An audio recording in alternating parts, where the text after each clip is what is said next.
I've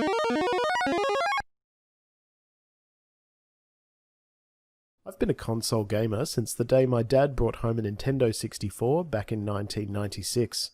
Since then, apart from a couple of years where I played the Xbox and Xbox 360, I've been a PlayStation fan, and I've owned and gamed on each console that they've released. 2020 marks an exciting year for gamers as the next generation of consoles with the Xbox Series X and S, as well as the PlayStation 5 slated for release in November. However, as of late, there's been a number of things that have started to frustrate me about consoles. Mostly it's the number of games that I find interesting that just don't seem to work on consoles, even when they're actually available on them. Games like Kerbal Space Program, Civilization 5 and 6, and StarCraft.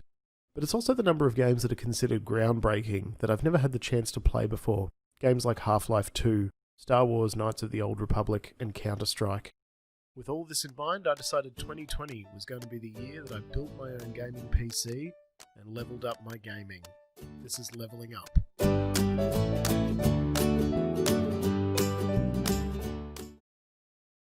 This video is going to be aimed at people like myself who had never built a gaming PC before, who had never really considered what was required of a gaming PC or what each component meant. And there's going to be people out there who would have done things differently with their higher levels of experience, and there's certainly things that I would have done differently now, even with just the small amount of experience I have. But I'm going to go through each of the components in this video and talk about what they are and why my reasons for choosing them. Something else I should just mention is that most of these components were sourced through Scorptech Computers. I'm not sponsored by them at all, but I do think they have a great range and good pricing, so I'll put the links to each of the components in the description below. Now look, first up, apologies for the blurriness of this photo. I didn't realise until much later that it was a blurry photo.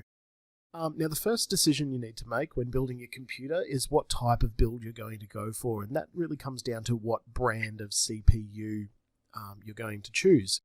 Now, computers tend to sort of fall into two categories. You have AMD builds, which use AMD branded CPUs, and you have Intel builds which use Intel brand CPUs or central processing units.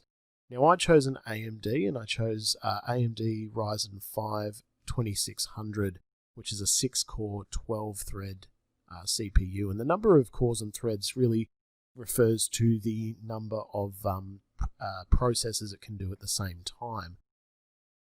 Now, whilst most articles and people that I read tend to agree that Intel are the better CPUs overall, AMD seems to have better entry to mid-level CPUs, and that was really what I was going for with this build, was an entry to mid-level build, which is why I chose AMD.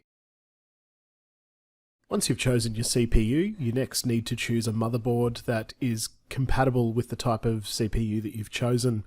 I went with the ROG Strix B450F gaming motherboard.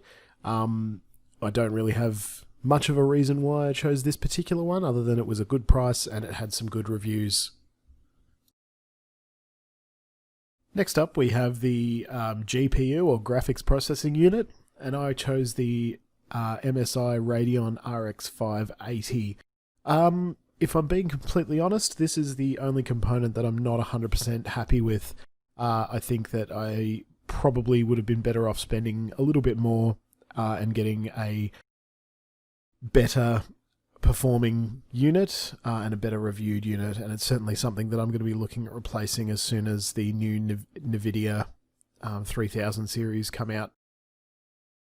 Having said that though, it was fine as a starting unit, but I have encountered some issues just playing around with it since then. It crashes some games, it sends the screen blank a lot.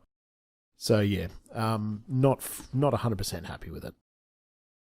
Next up, in terms of memory, I've chosen the Corsair Vengeance Pro RAM, and I've gone for 16 gigabytes of RAM.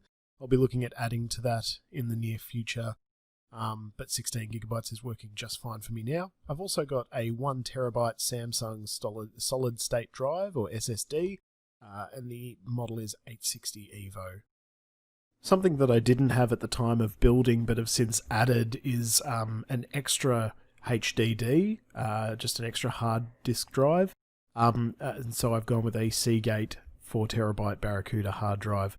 The reason for that is that 1TB is a lot of space, but I've loaded up a lot of games and it just quickly filled up, so I felt I needed a little bit more breathing space in terms of the hard disk. For peripherals, I've gone with a Razer Synosa Chroma gaming keyboard and a Razer Death Adder V2 mouse. Both of these are performing exceptionally well, and I'm really pleased with my choices here. Again, at the time of building, I didn't have a monitor, but I've since purchased this monitor. It's an Asus VG25-8Q. It's a 24.5-inch, 144Hz gaming monitor. And again, I'm very pleased with how it's performing. Now, unfortunately, the B450F gaming motherboard doesn't come with built-in Wi-Fi. You can connect with an Ethernet cable, however, given where I knew the computer was going to be located, an Ethernet cable is not the easiest thing to get to it, so I needed some Wi-Fi for that. And for that, I needed to add a Wi-Fi card or a connectivity card. And I've gone with the Asus dual band AC 1200 wireless adapter here, which was quite easy to install. But as I mentioned, you can use the motherboard with an Ethernet cable if that's your choice. In terms of cooling, I really wanted to go with a water cooling setup. However, given the sort of entry to mid-level nature of my computer build, it didn't seem overly necessary. It seemed a bit of overkill. However, I did opt for an all-in-one water cooling unit just for the CPU, which is the Corsair H60 here. Now, picking a power supply unit can be quite tricky, and it requires you to sort of calculate all of the power requirements for each of your components. However, there are websites out there that assist you with that as well, and again, in the link below, I'll post a link to the one that helped me out quite a bit. And last but certainly not least, to house all of these components, I've chosen the Corsair Carbide Spec 05 tower.